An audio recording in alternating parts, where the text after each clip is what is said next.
Neighbor, repeat after me. Neighbor, there is no doubt about it. Amen. Praise. And it's going to be number 6 minutes, I promise you. One to organ up. No doubt. No doubt. No doubt about it. Life sometimes, y'all, carries us down the avenues of seeking and searching after something, Jemiah, that may be lost. And I don't know about you all, but one of the hardest things, Pastor Davis, one of the hardest things to do is to hide something from yourself that you cannot find. It doesn't matter if you are retired or if you are 18 to retirement age. All of us in here, in some kind of shape, form, or fashion, have hid something from ourselves that we could not find. We blamed our kids and anybody, Deaconess Guthrie, that came through the house, Deacon Storms. We blame any and everybody. God forbid, our spouses. Why did you touch it? You touched too many things. Your hands are too busy. Why did you move this? Or why? I had it sitting there for a reason. Lo and behold, a few weeks went by, and then a few weeks became a month, and then 1 month ran became several months. And it was at the moment, one Saturday morning, after breakfast was cooked, that you ran into that in which you said was lost. And then you had a battle, Martrice, on the inside of you, because the inward man that we were talking about in Sunday school on this Sunday morning, the inward man on the inside of you was telling you that you know you're wrong. You need to go back to the kids, your spouse, your grandkids, and everybody that made contact with whatever it was that you said they lost. And you need to repeat these 2 words. I'm sorry. The Bible sometimes, y'all, it teaches us that even in the midst of whatever it is that we are going through, anything that is lost can someday be found. Can I plead my case? Can I plead my case? You are looking at a very good-looking young pastor here at the Gethsemane Baptist Church that before he became your pastor, he was lost. But I'm so glad that I came into contact with a man named Jesus. Anybody who came into contact with a man named Jesus? And when you came in contact with a man named Jesus, everything that seemed to be lost was now found. Now, I don't know who I'm talking to in this house on this morning, but if you've been through a season or you've existed in this thing called life and you have been lost before, why don't you take 30 seconds just to get on your feet and praise God, because God found you even in the midst of you being lost. Learn how to tell the Lord, thank you for finding me when I was lost. Lost. There's a sermon that I've been working on dealing with the Great Commission in Romans 3:23, and it talks about the least, the lost, and the left out. You'll get it, it's coming, it's going. The least, the lost, and the left out. Life within itself sometimes can send us down the avenues of making us think that we are lost. Here in the scripture text we find Paul, by way of the Roman council, sharing with them that he's in a crazy season because he's having to remind himself of the things that he lost. And you know how it is in life. In life, the devil begins to get busy. Anybody ever went through a season where the devil tried to bring up your past? When the devil begins to get busy and try to bring up your past, you let the devil know, I am aware of my past. Don't nobody know my past better than me. Truth be told, don't go off what you heard. Just ask me, and I'll either tell you one or two things. I'll let you know, or I'll tell you you're being nosy. But the devil constantly tries to send us reminders of our past. But the scripture tells us, over in Corinthians, it tells us, therefore, if any man be in Christ, he is a new creature, a new creation. Old things have done what? Passed away. And behold, all things have become new. And I think somebody needs to let the devil know on this Sunday morning, you can no longer try to get at me with my past, because my past is in the past and I'm moving forward in my future. Is there anybody that's going to get on your feet and thank God for your future? You know that something is on the way. You know your prayer is about to be answered. Look at your neighbor and tell your neighbor, just thank them for your future. Right? Thank them for your future. Is there anybody that can be honest to say, I prayed about it. I prayed about it. I prayed about it. Look at your neighbor and tell your neighbor, just pray about it. The Bible teaches us that we are to pray without ceasing. Paul here in the text, Paul says, and we know that all things work. I'm going to stop right there and I'm going to say this. When you've been through a whole lot in life, you know what you know. Amen. That's right. Look at your neighbor and tell your neighbor, I know what I know. I know what I know. See, there are two types of individuals. There are those who understand what transition and transformation is all about, and they testify. And then there are those that don't really understand because you are ashamed of what you've been through, and they test a lie. But Paul was one who was able to testify only about the things that he knew. And when you know that you know, there is no doubt about it. Look at your neighbor and tell your neighbor, no doubt about it. I don't think nobody have to tell me. I know, and there is no doubt about it. But tell you, that's what Paul was saying here in the text. Paul says no doubt about it. How did he say no doubt about it? Because he said, and we know. He says, and we know. And is a conjunction that begins to coordinate some things, that begins to pull some things together, and then we get to we. We signifies that you're not in it all by yourself. Look at your neighbor and tell your neighbor, you're not in it all by yourself. We signifies, in other words, when you say we, that's speaking of more than one. Am I right about it? We signifies that you're not in it all by yourself. Look at your neighbor and tell your neighbor, I finally got some help. And I don't know about you all, but ain't no better feeling than realizing that you got some help. What you mean, Pastor? I got some help. We is help which comes from the Lord. Nudge your neighbor and tell your neighbor, you got help, you got help. Paul said, and we know that all things work together for good to them that what? To them that love God. To them who are the what? Called according to his purpose. Man, I want y'all to leave out of this place on this Sunday morning. Oh, these decorations look so beautiful. I want you all to leave out of this place on this Sunday morning with no doubt in your heart. What do you mean, Pastor? It has been stated in this thing called life that man will either do one or two things.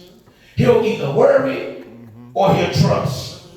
And those who trust in the Lord, they do not walk in the spirit of doubt. Am I preaching to any trustful folk in this house on this morning that know you trust the Lord? Why is it? Look at your neighbor and tell your neighbor, I'm going to go ahead and get on up before Pastor says anything, because I trust the Lord, because I know that the Lord will make a way out of no way. How about your neighbor and tell your neighbor, I trust him. I know he'll pick you up and turn you around and place you on solid ground. I trust him. I know that he's helped you in the time of trouble. I trust him. I know that he's praying. If you're hungry, water. If you're thirsty, does anybody in here trust the Lord? Somebody shout, no doubt. No doubt. Okay, 3 minutes and we ride. No doubt. He said, Sister Mimi, he says,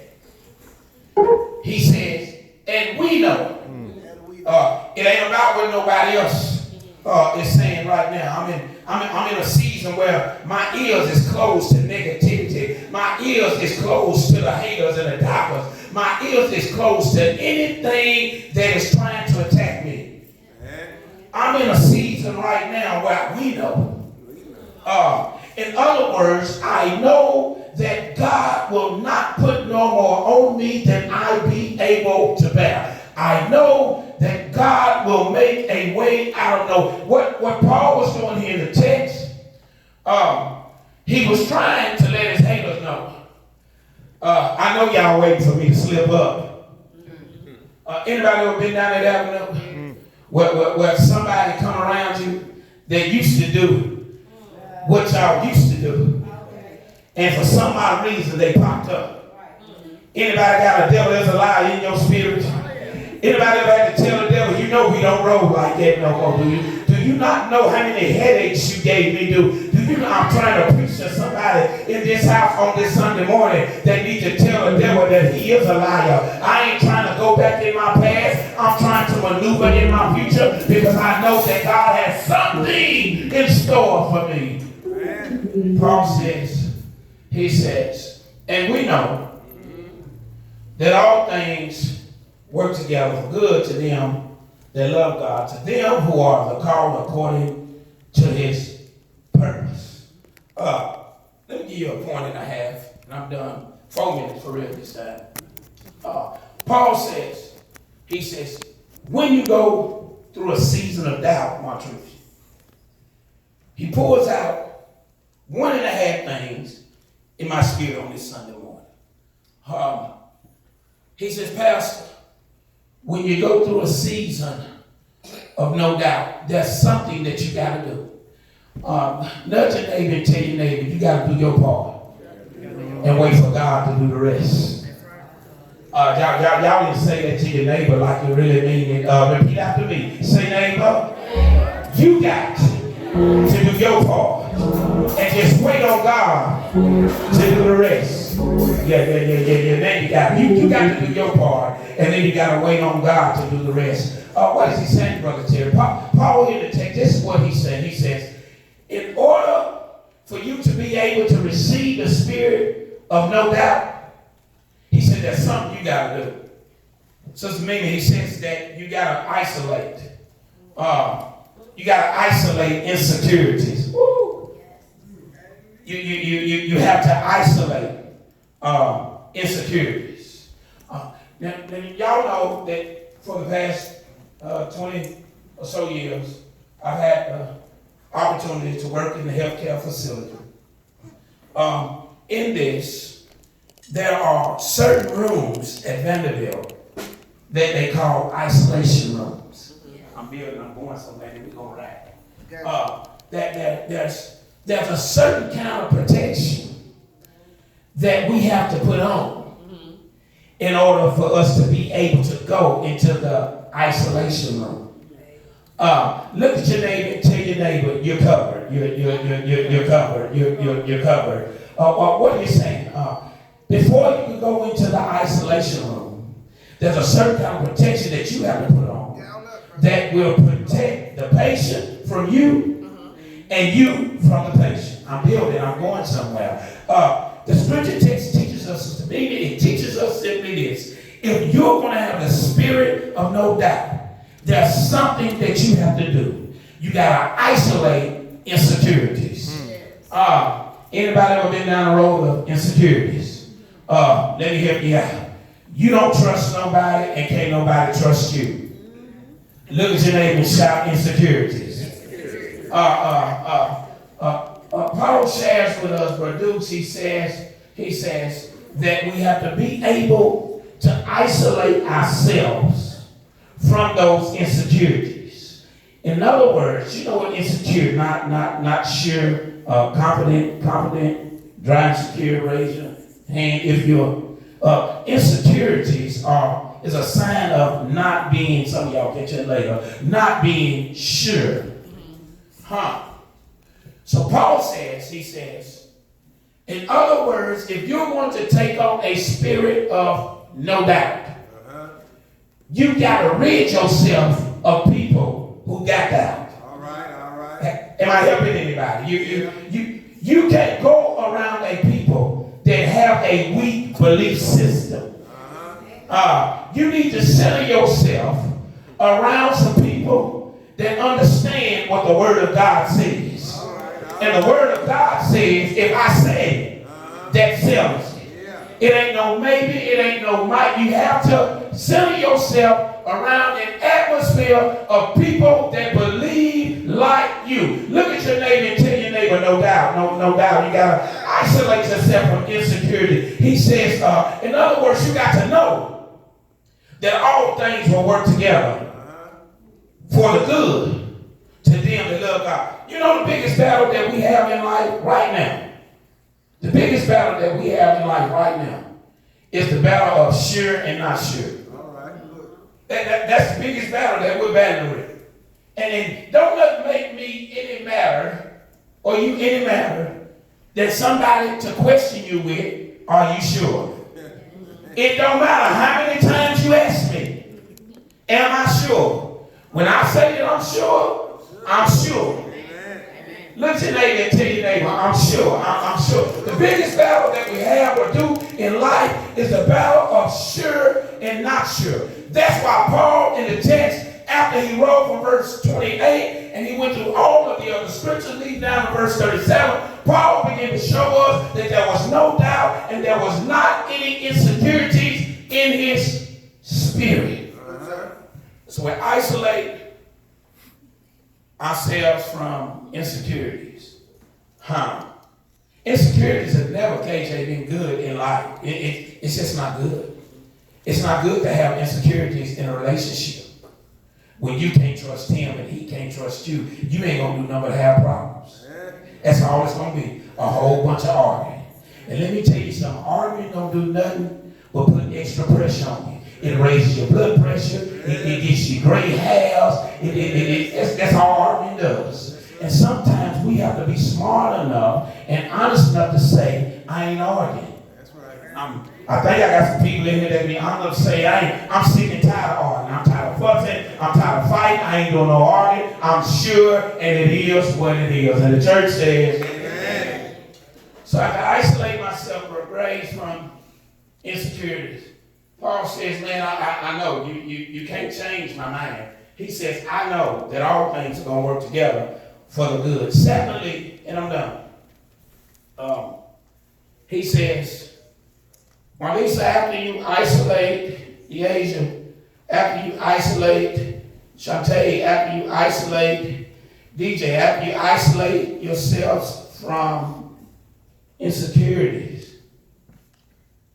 he says, last but not least, when you have the spirit of no doubt, he says, you cannot understand uncertainties. Whoa! Wait a minute, Pastor. He says, make sure when you have the spirit of no doubt, don't understand uncertainties. In other words, I'm through making excuses for what it is. This is what it is. Paul says, I'm sure about what I'm saying. He says, I can't even have a spirit to understand that which is not, because I'm confident and I believe in that which is. Have I lost anybody? He says it like this. He says, I know that this thing gonna work out, and when it work out, it's gonna work out to the good. One of the hardest things in life to realize is a situation is good when you're looking at it and it's bad. Anybody ever been down that avenue? You know what you see. But even in the midst of that which may be bad, God can still make it good. Do I have any witnesses in this house on this Sunday morning that can be honest enough to say, you know what, Pastor, I used to be bad.